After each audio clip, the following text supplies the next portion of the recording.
Em nome do Pai, do Filho e do Espírito Santo. Amém. Vinde, Espírito Santo, enchei os corações dos vossos fiéis e acendei neles o fogo do vosso amor.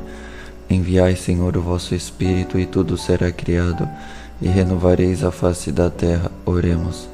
Ó Deus, que instruístes os corações dos vossos fiéis com a luz do Espírito Santo, fazei que apreciemos retamente todas as coisas segundo o mesmo Espírito, e gozemos sempre das suas consolações.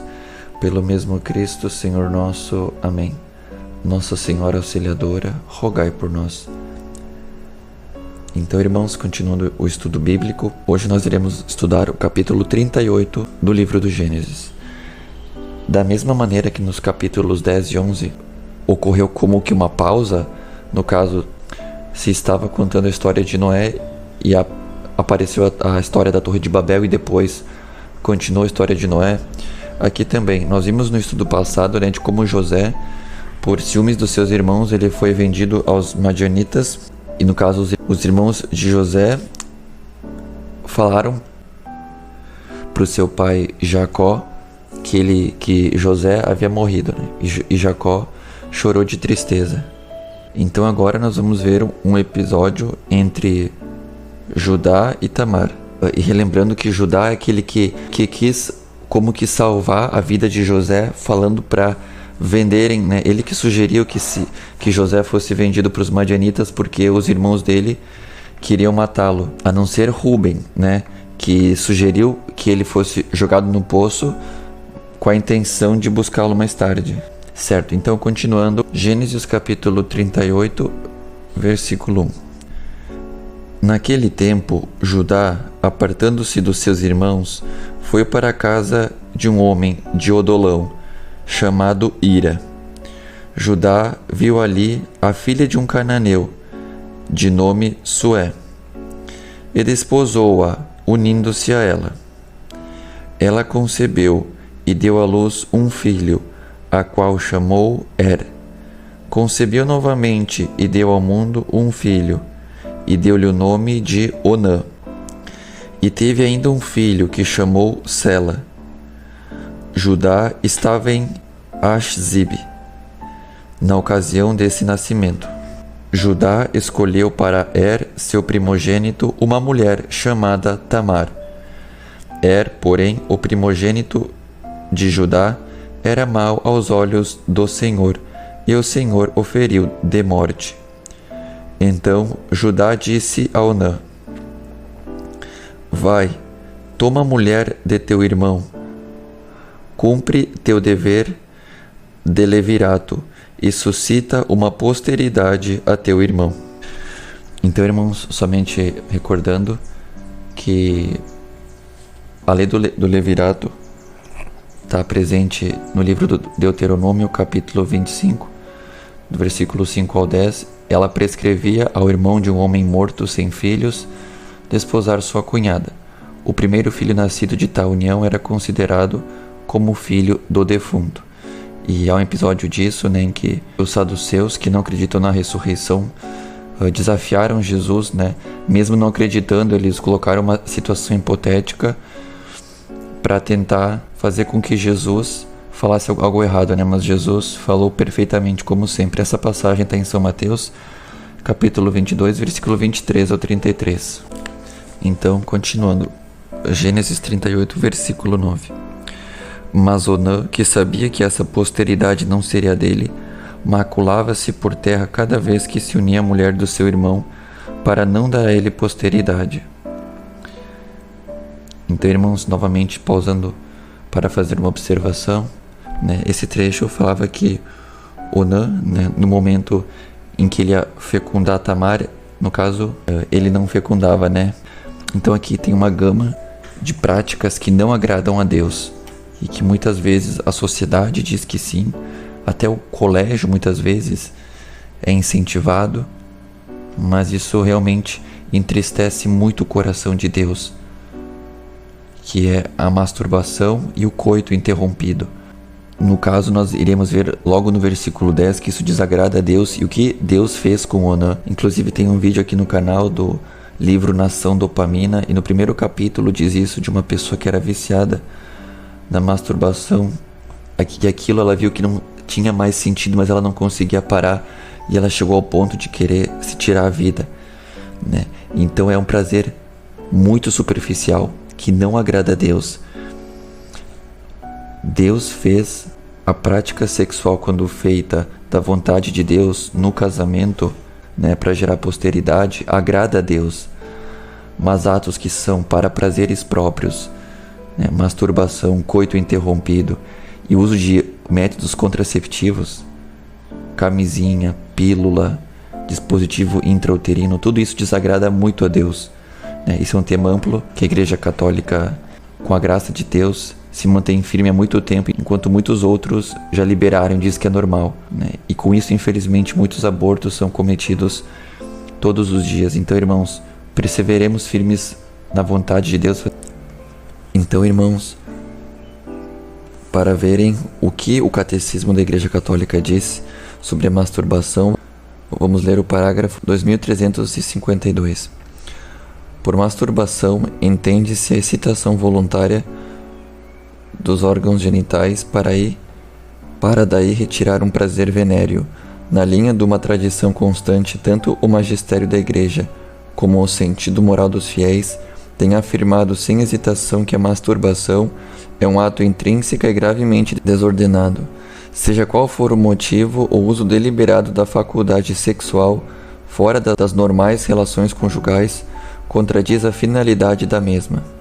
O prazer sexual é ali procurado fora da relação sexual requerida pela ordem moral, que é aquela que realiza no contexto de um amor verdadeiro o sentido integral da doação mútua e da procriação humana.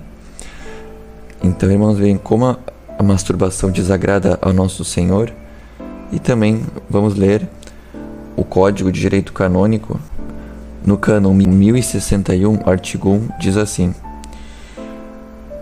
o matrimônio válido entre os batizados chama-se só ratificado se não foi consumado. Ratificado e consumado se os cônjuges realizarem entre si de modo humano o ato conjugal apto por si para a geração de prole, ao qual por sua própria natureza se ordena o matrimônio e pelo qual os cônjuges se tornam uma só carne.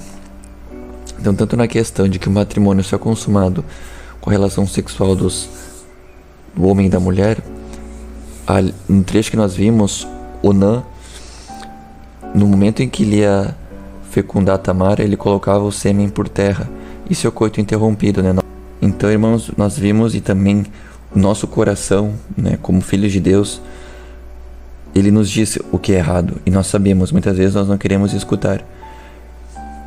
Então, que nós saibamos respeitar com muito amor ao magistério da Igreja e, consequentemente, o nosso fim último a Cristo.